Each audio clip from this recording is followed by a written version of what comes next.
Le damos la bienvenida a nuestro invitado del día de hoy, el doctor Domingo Rojas Pereira. Él es presidente de la Cámara Dominicana de Comercio Electrónico, el CADOLEC. ¿Qué tal? ¿Cómo le va? Muy buenos días a todos y a toda su distinguida audiencia.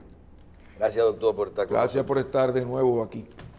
Claro, Domingo Rojas es un amigo de síntesis, un amigo. Claro que sí. Y no podemos dejar de desaprovechar, porque Domingo también tiene sus inclinaciones políticas, maneja lo que son los temas políticos, no porque está militando, ¿verdad? Exacto. Pero esperemos que algún día se decida aspirar por una posición de esa. Domingo, hemos escuchado en estos días el escarceo de que la ley de partido, la ley de régimen electoral, impiden La Constitución. Y la Constitución que protege un derecho como el derecho a ser elegible. Y hay un escarceo y una discusión, hasta que ayer salió una sentencia, antes de ayer en la noche, pero ayer básicamente ya salió en los medios, una sentencia del Tribunal Constitucional que dice que habilita al presidente Fernández. Entonces tenemos una ley que dice que no. ¿Cuál es la opinión que usted tiene al respecto, si conoce la sentencia, si realmente el presidente Fernández está habilitado, si estaba impedido? ¿Cuál es la situación?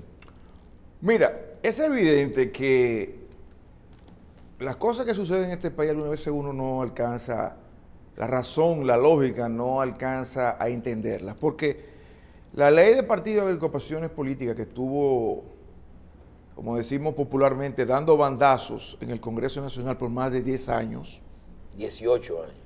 18 años, porque nunca encontró el consenso de los partidos mayoritarios para aprobarla.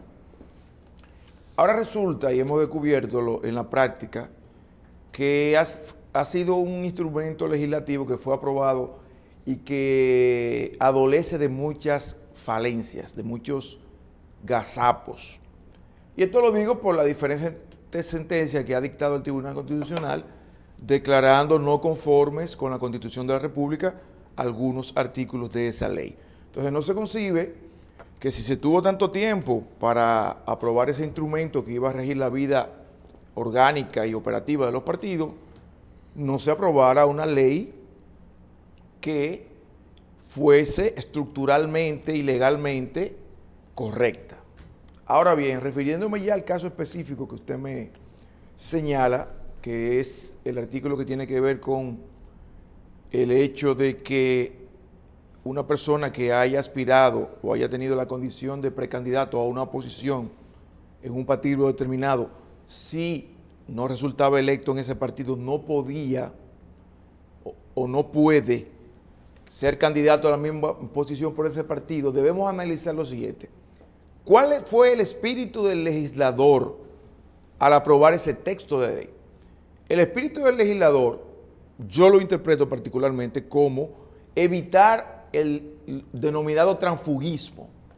El hecho de que muchas personas, no solamente candidatos a la presidencia, sino mayormente candidatos a posiciones legislativas o municipales, se traspasaban de un partido a otro porque no resultaban gananciosos en su partido de origen y en el medio del proceso electoral o de la campaña incluso, antes de que se venciera el plazo para la inscripción de candidaturas, se iban a otro partido disgustados. Eso no hay que poner ejemplos porque ejemplos hay de más en el país, a todos los niveles. Y reciente también. Y recientes. Ahora bien, yo entiendo particularmente que el espíritu del legislador era ese. Ahora bien, parece que en la redacción del texto legal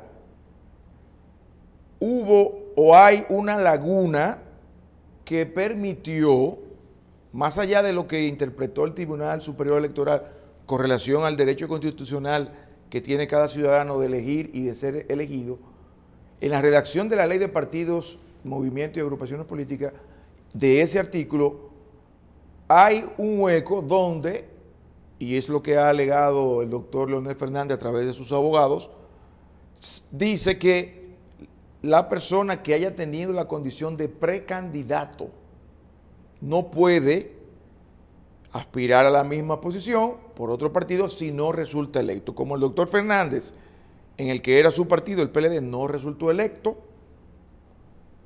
obviamente no alcanzó la condición de candidato de ese partido y por tanto el Tribunal Superior Electoral, interpretando también el derecho constitucional de elegir y de ser elegido que tiene cada ciudadano, falló en ese sentido.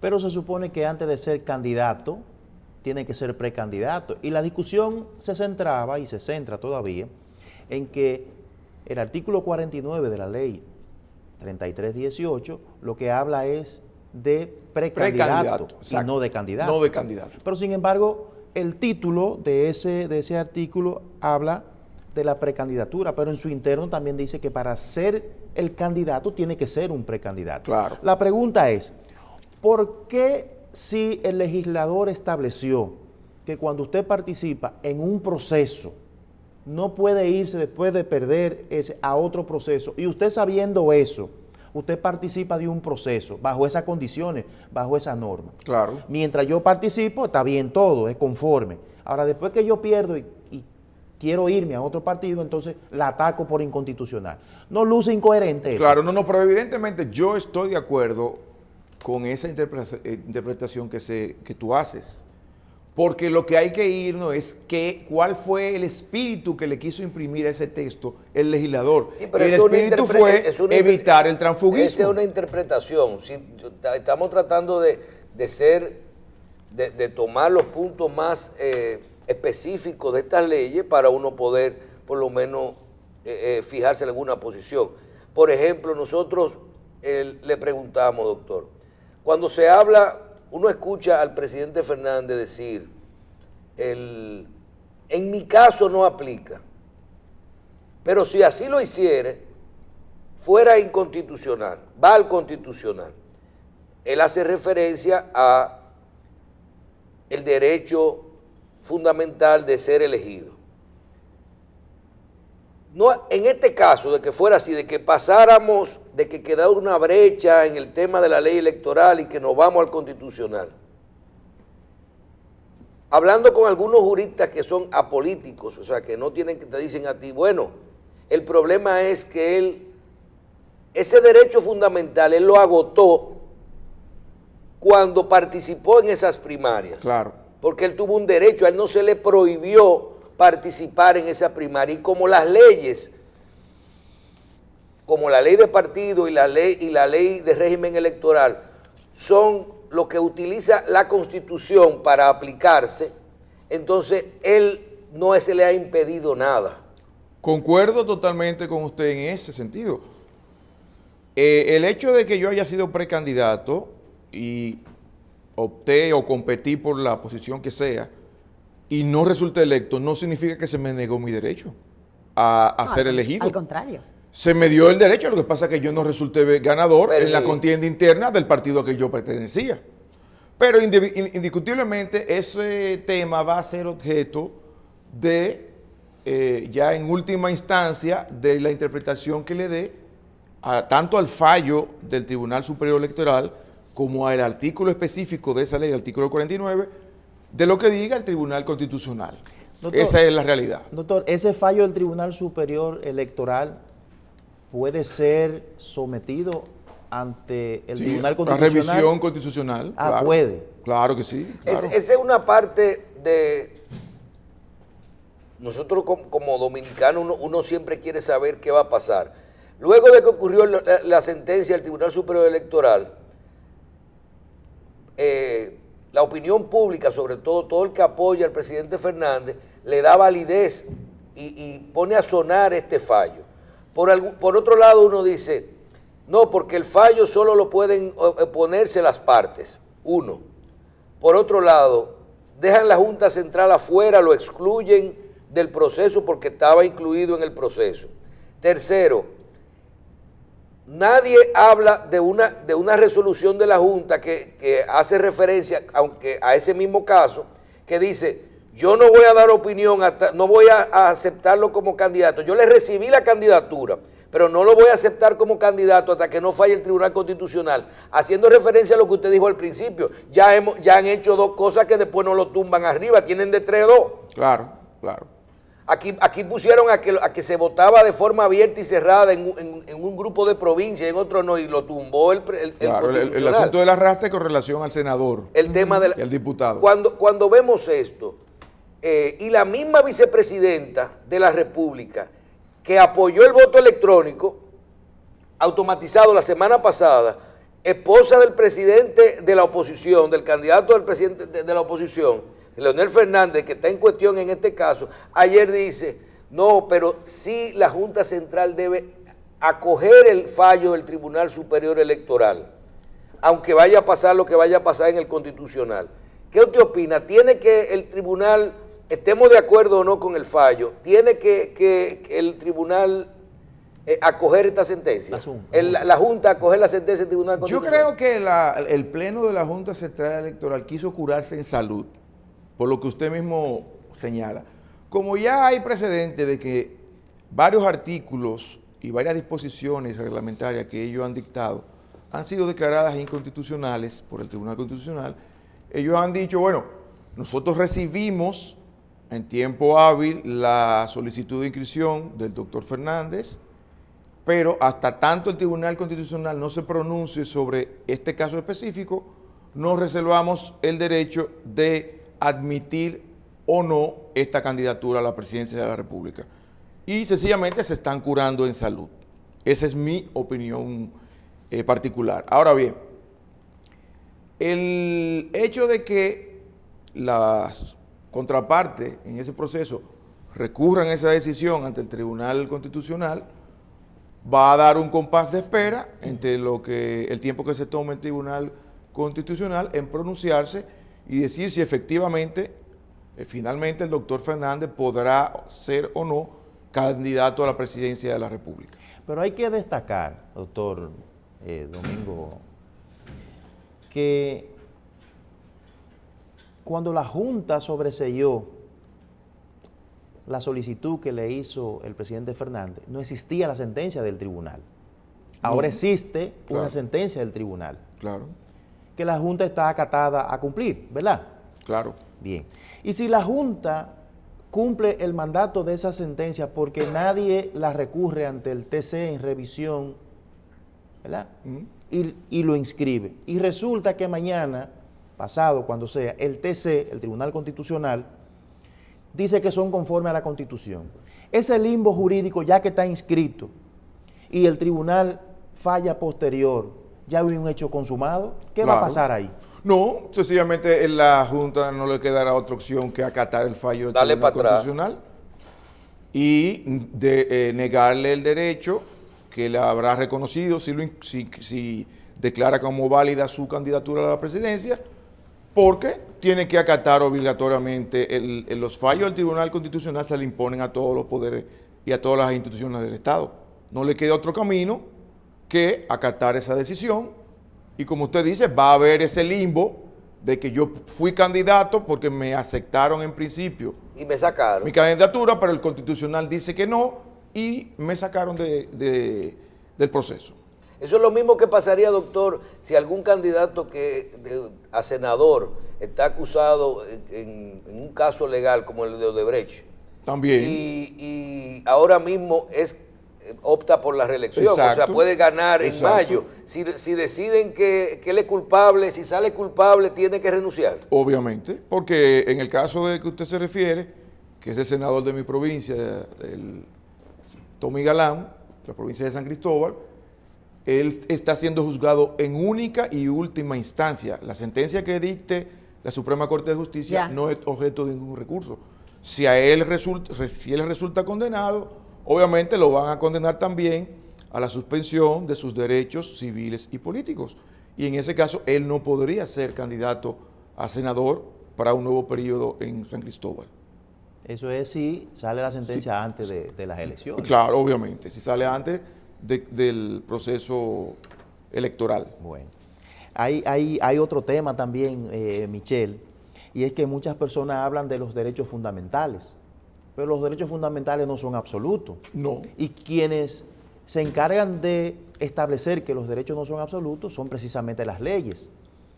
Entonces, en el sentido lato, doctor, podemos nosotros poner en una balanza y decir que el derecho a elegir y ser elegido es un derecho fundamental que necesariamente rebasa lo que son las ordenanzas de las leyes? Yo entiendo particularmente que no, que el derecho a elegir y ser elegido ha sido mal interpretado en muchas ocasiones, porque a alguien que tenga una aspiración, y según la ley electoral las aspiraciones se pueden canalizar a través de los partidos políticos o presentándose como candidato independiente. Si a mí me dan la oportunidad en mi organización política de yo aspirar a una posición y yo resulto derrotado por mi adversario, no se me ha negado ese derecho. Yo hice uso de ese derecho. Lo que pasa es que yo no resulté vencedor en el proceso interno de mi partido. Es decir, que los derechos no obtuve la nominación. Es decir, que los derechos, aunque sean fundamentales, sí son reglados. Obviamente. Lo que no se le puede impedir a que él tenga la condición de precandidato, de aspirar a ser candidato en su partido. Okay. Y lo que decía anteriormente, lo que se debe analizar, y creo que es lo que hará el Tribunal Constitucional, es el espíritu del legislador. Y aquí no se hablaba muchísimo del transfugismo, y se criticaba muchísimo. Estos saltarines que estaban hoy en el Partido Reformista y después el otro día tú lo veías en el PRD y viceversa. Ese fue el espíritu del legislador al aprobar esa ley y específicamente ese artículo. En su convicción, ¿usted entiende que el Tribunal Constitucional al final no aprobará la candidatura del presidente Fernández? No aprobará la candidatura, no. Yo entiendo que va a decir que el artículo de la ley, el artículo 49 de la ley de partido, es conforme a la Constitución y por lo tanto el Tribunal Superior Electoral hizo una errónea interpretación porque no se le ha negado a él ni a nadie que haya participado en un proceso de convención y pierda el derecho a elegir y a ser elegido. Ese es mi criterio de manera personal. Bien. Doctor, usted es presidente de la Cámara Dominicana de Comercio Electrónico. En las presentaciones del presupuesto del año 2020, el septiembre, octubre de este año, agosto, septiembre, pudimos ver en los anteproyectos que aunque no hay modificación y creación de nuevos impuestos, ni reforma fiscal, ni nada de esto, se habla de dónde se van a conseguir los recursos del presupuesto, de los presupuestos de ingresos para el año 2020. Pudimos identificar algunas fuentes que aunque son nuevas desde el punto de vista del sector, no lo que trabajamos un poquito en comercio sabemos que son cosas que están grabadas, porque por ejemplo el ITEVIS es un impuesto a la transferencia de bienes y servicios. Si yo le compro a usted es abogado y usted vive en Miami y yo le compro a usted un servicio legal para que usted me redacte un contrato, se lo pago con mi tarjeta de crédito por la computadora y usted me manda ese contrato y yo lo ejecuto en República Dominicana, es una transferencia de un servicio en República Dominicana que genera un ITEVIS. Pudimos ver una cantidad de renglones que no nos gusta como usuario. A mí me gusta comprar por internet, me gusta comprar sin ITEVIS, me gusta comprar, ver las películas de Netflix, todas estas cosas que pudimos ver que se quieren grabar, no se le quiere buscar el mecanismo para cobrarle los impuestos, porque no existe por el tema digital internacional, pero los servicios se reciben aquí. Y la renta dice, esto no es un impuesto nuevo, esto es lo que estamos buscando, la forma de cobrar estos impuestos. Usted alquila una casa por Airbnb, su apartamento en Punta Cana, su casa en La Romana, y eso es una operación que está libre de impuestos. Ustedes como Cámara Dominicana de Comercio Electrónico, ¿qué opinan de todo esto? Mire, lo primero que tenemos que resaltar es que el Estado Dominicano, y hablo del Estado Dominicano, no hablo de un gobierno en específico, el Estado, cada cierto tiempo concentra su atención o su voracidad fiscal en un sector. Si usted recuerda los 10 años del presidente Balaguer, se creó un impuesto a los combustibles, se especializó para el pago de la deuda externa. Luego, si venimos más adelante, nos recordamos que todos los impuestos, cada vez que el Estado necesitaba fuentes o ingresos tributarios, se gravaba el sector tabaco y alcohol. Ahora, y juego. Ahora el blanco favorito del Estado son las telecomunicaciones y el Internet. Y entonces resulta una paradoja que en un país que se habla de modernidad, de república digital, etcétera, usted tenga una de las mayores tasas impositivas de América Latina a los servicios de telecomunicaciones e Internet. Eso es una contradicción que nosotros no alcanzamos a entender. En el caso específico a que usted se refiere, es que está contemplado en el proyecto de presupuesto del año 2020 sobre el cobro a las plataformas digitales. Hay tres cosas que la Cámara de Comercio Electrónico ha analizado. Número uno, ese tema está contemplado en el DR-CAFTA, el asunto de los servicios y de las plataformas digitales. Por lo tanto, no puede ser objeto de gravamen si las partes no se ponen de acuerdo con relación a eso. En el artículo 17.1 está contemplado. Número 2, puede haber un tema de doble tributación. ¿Por qué? Porque cuando yo uso mi tarjeta de crédito para suscribirme, por ejemplo, a un servicio de streaming como Netflix, te cobran el tax. Yo estoy pagando un impuesto que me cobra Netflix al Estado estadounidense. Pero no debieran porque eso está en el CAFTA. Bueno, pero se hace.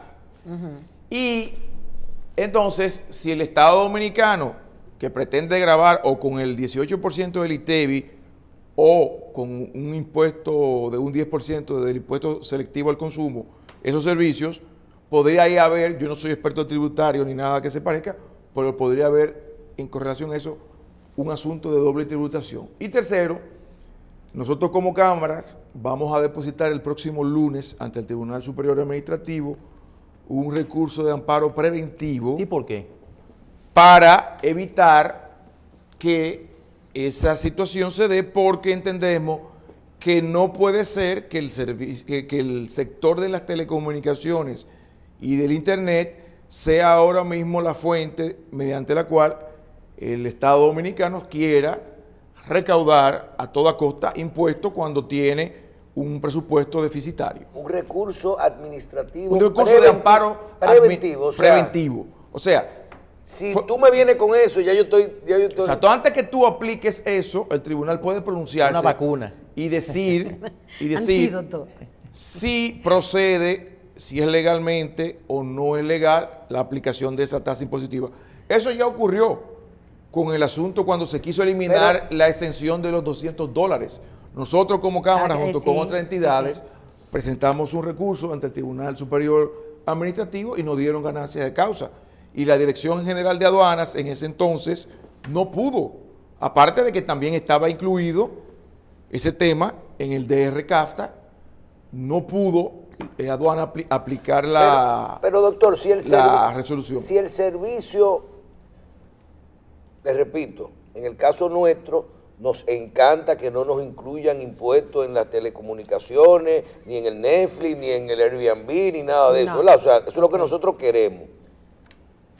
Pero, pregunta, si yo entro a la página de Airbnb y yo le digo a mi familia, nos vamos de viaje, nos vamos una semana para Disney World, es mejor y más barato coger un apartamento de Airbnb que al quedarse en un hotel porque estamos más cómodos, compramos el desayuno y todo eso. Tú te vas, lo pagas con tu tarjeta, sello. Sí, pero en ese caso... El servicio se recibe allá. Exacto. Perfecto, ahí no hay problema. Exacto. Yo estoy de acuerdo con usted de que ahí ellos no te quieren cobrar eso. Ahora, si yo cojo mi casa de veraneo aquí y la pongo al servicio de Airbnb y viene una persona de otro país o de aquí de Santo Domingo que dice, déjame irme para Jarabacoa en diciembre y voy a alquilar una casa por Airbnb, ese servicio que se paga por la computadora con la tarjeta, no solo se compra aquí, sino que se recibe aquí. Es un servicio que debiera estar grabado, siendo objetivo. El asunto es, vuelvo y les repito, que ese tema está contemplado en el DR-CAFTA. Y también no se puede, entiendo yo, el Estado Dominicano concentrar en cerrarle las pocas ventanas que tiene la clase media dominicana, porque si tú te fijas, la mayoría de los impuestos directos un rejuego van dirigidos a la clase media. Esa ventana que tiene la clase media de que tal vez el padre no le puede comprar unos tenis marca X al jovencito o al niño, porque aquí cuestan un dineral, y lo puede hacer vía internet, porque si cuentas menos de $200 no paga solamente, tiene que pagar el transporte, el courier. No se le pueden cerrar esas ventanas. Porque serían nimiedades también. Exacto, a la clase media. El Estado tiene muchísimos sectores, por ejemplo, como las ganancias a las entidades financieras, a las ARS, a las AFP, que puede grabarlo. ¿Por qué no graban esos sectores? Que ahí sí son millones. Que ahí sería una cantidad mucho mayor la que recaudaría el Estado Dominicano. Entonces, no le veo sentido a eso y vamos a esperar qué va a decir el Tribunal Superior Administrativo con relación al recurso que vamos a depositar el lunes. El próximo lunes ya. Dios mediante. Bueno, vamos a esperar. Doctor, no hay duda de que esta ya se inició hace ya unos años, la era tecnológica. Y es muy difícil quien no tenga una computadora. Sí, hay un diputado que no tiene. ¿Sí? ¿Cómo es? Hay un diputado que no tiene. Bueno, sí, porque la rompieron. Estos aparaticos, como dice Michelle, son de cierta manera una computadora, porque usted se conecta con el mundo, compra, puede generar texto. Pero ese mundo no constituye de alguna u otra manera una competencia desleal frente al comerciante, el empresario, que genera más impuestos y sobre todo genera empleomanía. Mira, con eso que usted me acaba esa pregunta que me acaba de formular, me acordaste la frase de Neruda, aquella de podrán cortar todas las flores, pero no van a impedir que surja la primavera. El comercio electrónico es el futuro. Estamos en la cuarta revolución industrial.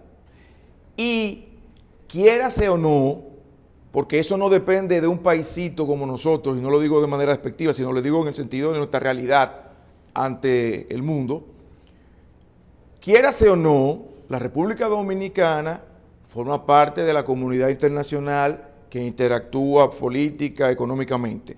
Y el comercio electrónico es lo que se va a imponer.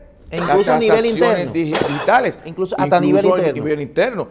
Por ejemplo, ¿cómo tú crees que se va a desarrollar el comercio electrónico en este país cuando el Estado le pone un impuesto a las transacciones electrónicas bancarias?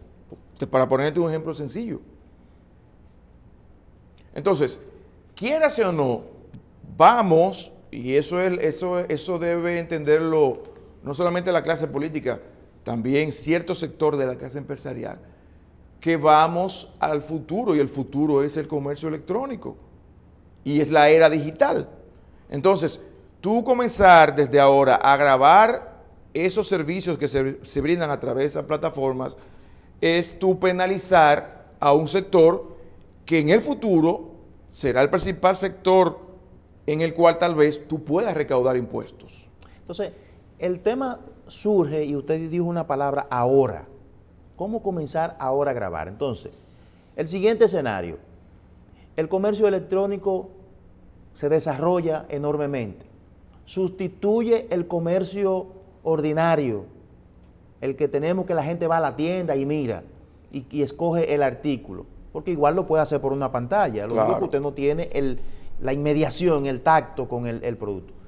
Entonces, Sustituido ese comercio tradicional en un 90% por esta nueva forma, no es justo que el Estado entonces lo grave porque está dejando de percibir unos impuestos por ese comercio tradicional, por este nuevo. Claro, pero eso va a ocurrir, como te decía, cuando el comercio electrónico alcance un nivel en el país que tenga una representatividad en cuanto al Producto Interno Bruto. Porque ahora mismo, en este momento actual, las transacciones que se hacen a nivel interno, no te estoy hablando de las compras que tú haces vía internet fuera del país, estoy hablando de comercio electrónico interno. Si tú compras una nevera en una tienda que vende línea blanca, si tú compras ropa, etcétera, a nivel interno, el volumen de esas transacciones es mínimo. Entonces, tú penalizándolo y poniendo el impuesto, lo que hace es que desincentivas el desarrollo de ese comercio. Ahora, cuando ese comercio interno a nivel electrónico alcance un volumen importante, ya el Estado va a tener todo el derecho de gravarlo. Y de hecho, recuérdate que estamos entre los países de América Latina con una mayor tasa de impuestos a las telecomunicaciones, un 30%.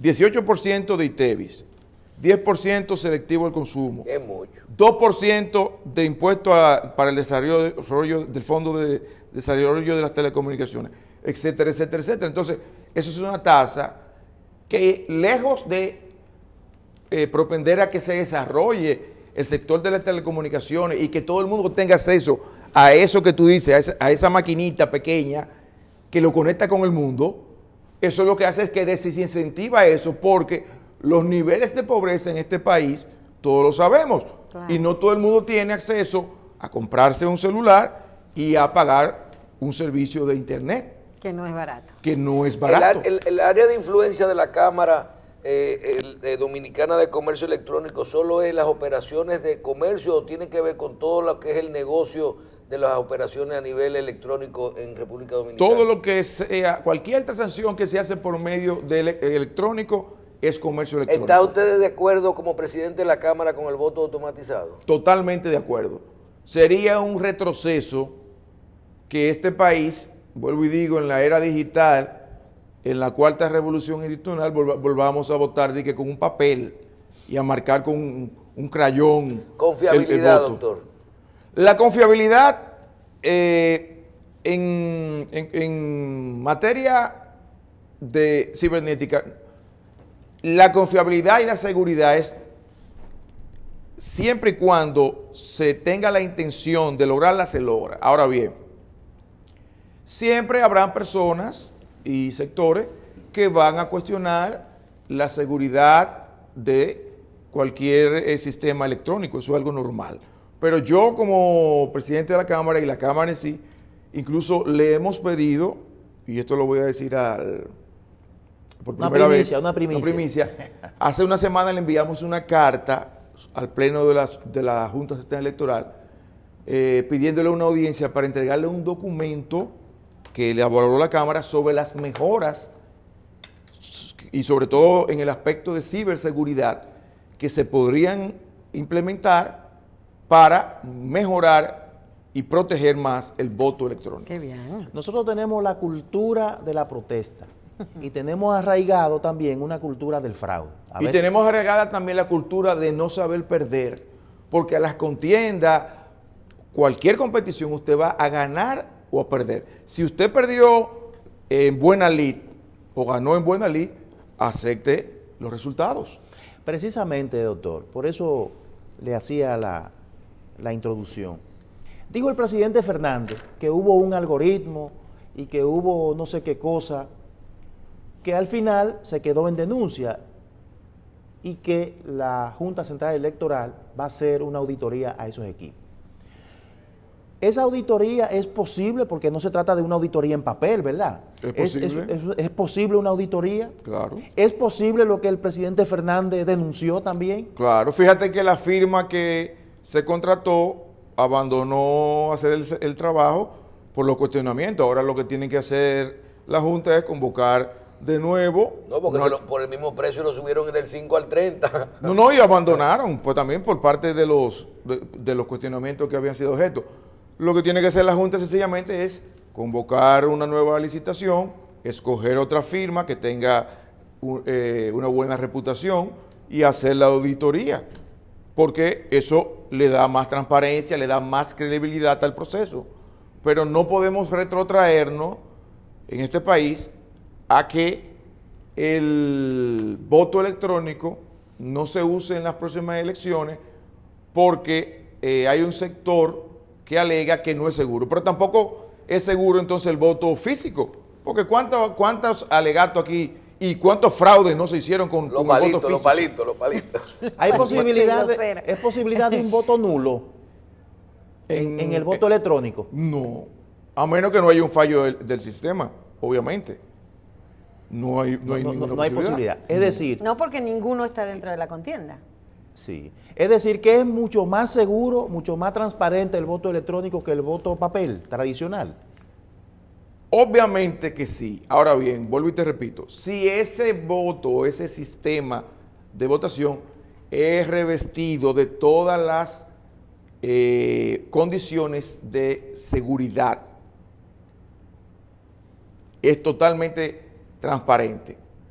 Porque obviamente cualquier sistema, si no está protegido, y eso ya es un asunto lógico, puede ser vulnerable. Sí. Ahora, yo entiendo que sería un retroceso en este país volver de nuevo a estar nosotros marcando, y entonces en vez de alegar que eran hackers que hicieron el fraude, van a decir que le compraron ahora a los delegados de los partidos, que compraron los votos en los centros de votación. El espíritu de la llevaron contradicción. Y que se robaron una urna. Veremos a lo mismo. En vez de cuestionar el sistema e irnos al hackeo, vamos a alegar ahora que compraron votos, que el delegado del partido tal me lo compraron, que el acta me la falsificaron, que me le pusieron los palitos. ¿Ustedes se acuerdan aquello de los palitos? Sí, claro. Bueno, entonces vamos a volver a lo mismo. 110 y 1000. Pero Al mismo si se hace el cuestionamiento, voto electrónico con el conteo manual, como una Podría manera ser de una verificación. podría ser una forma para satisfacer a aquellos que cuestionan el voto electrónico y para que el país finalmente pueda tener esos procesos electorales del año que viene en paz, en tranquilidad y de la manera más diáfana buscando posible. eso, Una buscando cosa no descarta la otra. Yo pienso, doctor, que el voto electrónico debe ser implementado por parte, como un plan piloto. Yo estoy haciendo el cambio porque estoy total y absolutamente de acuerdo con el voto electrónico. Es que la implementación en las primarias de esos dos partidos fue un plan piloto. La implementación del voto electrónico en las primarias del PLD y del PRM equivale a un plan piloto. ¿Por qué? Porque tú tienes unas mini elecciones. El PLD tiene un padrón de 2 millones y tantos militantes y el PRM creo que un padrón de 1.300.000 o 1.200.000. Entonces eso es un proyecto piloto. Lo que hay que ver es cuáles fueron las fallas que tuvo ese proceso, corregirlas, mejorarlas, darle una mayor garantía de seguridad y si se quiere, como decía doña Marcela, pues implementar también el conteo manual de una parte de los votos para satisfacer a los sectores que cuestionan el voto electrónico. Doctor, el voto electrónico no vulnera el secreto al voto porque para todo es conocido de que muchas personas no manejan la plataforma.